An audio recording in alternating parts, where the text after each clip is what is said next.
এই ডক্টর মোহাম্মদ ইউনূস তিনি শুধুমাত্র তার ব্যক্তিগত স্বার্থ, ব্যক্তিগত এজেন্ডা, আমি জাতিসংঘের মহাসচিব হওয়ার স্বপ্ন। সাকিব, এই সাংবাদিক মাসুদ কামাল ডক্টর ইউনূসকে নিয়ে একটি মন্তব্য করেছিলেন, আমরা একটু মন্তব্যটা শুনি, তারপরে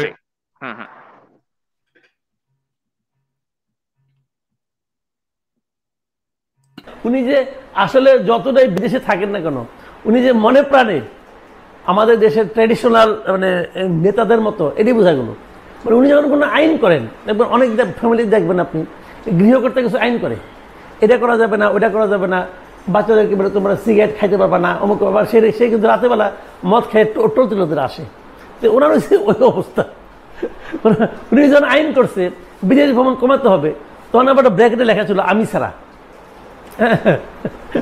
বিদেশে যে খরচ কমাইতে হবে ওই ব্র্যাকেটে লেখা আমি ছাড়া, আমি এবং আমরা ছাড়া। উনি যে নিয়ে ওই শহরের সবচেয়ে দামি হোটেলে থাকে। তো এটা হলো ওনার এই ট্র্যাডিশন। ওনাকে আপনি যা ভাবছি আমরা, উনি আসলে তা না। উনি দেখাই দিচ্ছে উনি একজন খুব সাধারণ একজন মানুষ, সাধারণ একজন লোভী মানুষ। উনি লোভী, কোনো সন্দেহ নাই। লোভী লোকের নেতা হওয়া উচিত না। উনি তো নেতা ছিলেনও না, আমরা জোর জবরদস্তি নেতা বানাই দিচ্ছি। উনি তো নেতা না, উনি খুব সাধারণ একজন ব্যক্তি। উনি তো নেতা না, উনাকে আমরা জোর করে নেতা বানাইছি, আসলে তো তাই। হ্যাঁ, এখন আমরা তাকে নেতা বানাই, এখন আমরা তো নিজেরা তো বিপদে পড়ছি, দেশটাকে এখন বিপদে ফেললাম কিনা আমি জানি না। সাকিব, এখন ওনার মতো লোভী ব্যক্তি, তার এই জীবনে কিন্তু এখনো তার চাওয়া পাওয়ার কিন্তু অনেক কিছু বাকি আছে। এখনো তিনি জাতিসংঘের মহাসচিব হতে চান, এবং এজন্য বাংলাদেশ নামক এই দেশটাকে একেবারে মানে আমেরিকার কোলে তুলে দিতেও তিনি দ্বিধা করবেন না। আমাদের বন্দরগুলোর দায়িত্ব তিনি দিয়ে দিচ্ছেন বিদেশিদের হাতে। আমাদের দেশের জাতীয় নিরাপত্তার বিষয়ে তিনি একদম উদাসীনতা দেখাচ্ছেন, এবং তিনি তার নিজের ব্যক্তিগত স্বার্থ চরিতার্থ করার জন্য এমন কোনো কাজ নাই যেটা তিনি করতে পারবেন না। কারণ এদেশের মানুষ তো তিনি ভালোই বাসেন না, যার জীবনের অধিকাংশ সময় বিদেশের মাটিতে কেটেছে, যিনি সুযোগ পেলেই বিদেশে চলে যেতে চান। 14 মাসে 14 বার বিদেশ সফর করলেন, সরকারি সফর, নিজেদের দেশের টাকা খরচ করে। তো এই ব্যক্তির আবার দেশের প্রতি কি ভালোবাসা। জুলাই আন্দোলনের ওই উত্তাল দিনগুলোতে যখন আমাদের দেশের জনগণ রাজপথে জীবন দিচ্ছিল, ওই সময় ডক্টর ইউনূস কই ছিলেন? তিনি প্যারিস অলিম্পিকে ছিলেন। তারপর ছাত্ররা রক্ত দিল, বুকের তাজা রক্ত দিয়ে তারা হাসিনার পতন ঘটালো। এর সবচেয়ে বড় বেনিফিশিয়ারি কে হলো?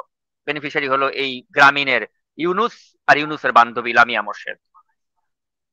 এই জুলাই আন্দোলনকে পুঁজি করে সবচেয়ে বেশি বেনিফিট যদি কোনো ব্যক্তির হয়ে থাকে, সেটা হচ্ছে ডক্টর মোহাম্মদ ইউনূস, যে তার গ্রামীণ কল্যাণের 666 কোটি টাকা তাকে কর দেয়া লাগতো। রাষ্ট্র ক্ষমতায় বসে তিনি ওই রায় বাতিল করেছেন, 666 কোটি টাকা কর তাকে দেয়া লাগবে না, তার গ্রামীণকে দেয়া লাগবে না। তো একটা মানুষের কত বড় লাভ ওই একটা জায়গা থেকে হয়েছে, আপনি চিন্তা করেন। তারপরে ধরেন সাপোজ আপনার একটা আদম ব্যবসার লাইসেন্স লাগবে, টিটো ভাই। ধরেন আমি আর আপনি বাংলাদেশে চিন্তা করলাম গিয়ে আমি আর আপনার একটা আদম ব্যবসার লাইসেন্স খুলবো। দেখেন তো খুলতে গেলে কয় জায়গায় ঘুষ দেওয়া লাগে, আর পারবেন কিনা খুলতে? যে একটা আদম ব্যবসার লাইসেন্স নিতে যায় সে জানে যে কি পরিমাণ কাঠখড় পোড়াইতে হয়। উনি ক্ষমতায় বৈশা উনি গ্রামীণ এমপ্লয়মেন্ট সার্ভিস নামে একটা আদম ব্যবসার লাইসেন্স নিয়ে নিছেন। উনি ক্ষমতায় বৈশা ওনার অনেক শখ ছিল গ্রামীণের নামে একটা বিশ্ববিদ্যালয়ের লাইসেন্স নেয়ার। আপনি আমি এখন চলেন তো বাংলাদেশে একটা বিশ্ববিদ্যালয়ের লাইসেন্স নেই, এত সোজা? সারা জীবনের সংগ্রাম করে একটা বিশ্ববিদ্যালয়ের লাইসেন্স পান কিনা দেখেন। কত জায়গায় কত কোটি টাকা ঘুষ দিয়ে একটা বিশ্ববিদ্যালয়ের লাইসেন্স নেওয়া লাগে। উনি ক্ষমতায় বৈশা কিন্তু গ্রামীণের জন্য একটা বিশ্ববিদ্যালয়ের লাইসেন্স নিয়ে নিছে অলরেডি, গ্রামীণ ইউনিভার্সিটি নামের। তো আমি তো মনে করি এই জুলাই আন্দোলনের সবচেয়ে বড় বেনিফিশিয়ারি হচ্ছে ডক্টর মোহাম্মদ ইউনূস। আর এখন আরো বড় বেনিফিশিয়ারি তিনি হওয়ার জন্য তিনি জাতিসংঘের মহাসচিব হতে চান। তিনি এখন এর জন্য আমেরিকা যা যা চায় সব তিনি দিয়ে দেবেন। দেখেন, আমার আসলে আমেরিকার বিরুদ্ধে কথা বলার তো দরকার নাই, আমি আমেরিকার নাগরিক, আমি আমেরিকায় বসে আছি। আমার তো আমেরিকার বিরুদ্ধে কথা বলে লাভ কি? আমেরিকার ভালো হইলে তো আমার ভালো। কিন্তু আমার তো জন্মদেশ হচ্ছে বাংলাদেশ, আমার তো জন্মদেশের সাথে আমার নারীর সম্পর্ক। তো ওই আমার জন্মদেশের প্রতি তো আমার ভালোবাসা থাকবেই, যতই আমি মার্কিন নাগরিক হই আর যাই হই আমি, কারণ ওই দেশের মাটিতে আমার জন্ম হয়েছে।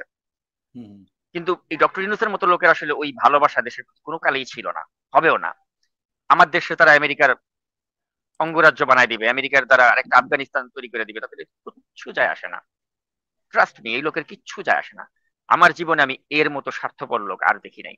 আপনি হাসিনারে যত গালাগালি করেন, হাসিনা ফ্যাসিস্ট ছিল, হাসিনা এত মানুষকে হত্যা করছে, কিন্তু একটা কথা বুঝতে হবে, হাসিনার একটা জাজমেন্ট আপনাকে স্বীকার করতে হবে যে হাসিনা ইউনূসকে চিনতে পারছিল, আমরা চিনতে পারি নাই। একদম সত্য কথা, আমি এটা সমর্থন করি, আমি এটা বিশ্বাস করি। এবং সাকিব, আমার কাছে কষ্ট লাগে, আমি সেদিনও বলেছি আমার বক্তব্যে, আমার কাছে কষ্ট লাগে যখন এই ইউনূস সাহেবকে কাঠগড়ায় দাঁড় করাচ্ছিল, সমস্ত কাঠগড়াতে লোহা দিয়ে ঘেরা, তার ভিতরে ওনাকে ঢুকিয়েছিল, যখন এই 7 তলা না 8 তলা ওনাকে পায়ে মানে লিফট বন্ধ করে উঠিয়েছিল, এবং যখনই উনি মানে সাংবাদিকদের সামনে বক্তৃতা দিতেন, উনি ইনিয়ে বিনিয়ে এর দেব দেবী অমুক তমুক কত কথা বলতেন। আমার কপালে কপালে নাই কি হবে, আমরা এই দুঃখ আমাকে পেতে হবে, দেব দেবী তার দেব দেবীদের সন্তুষ্টি এখনো অর্জন করতে পারিনি। কেন রে বাবা দেব দেবী?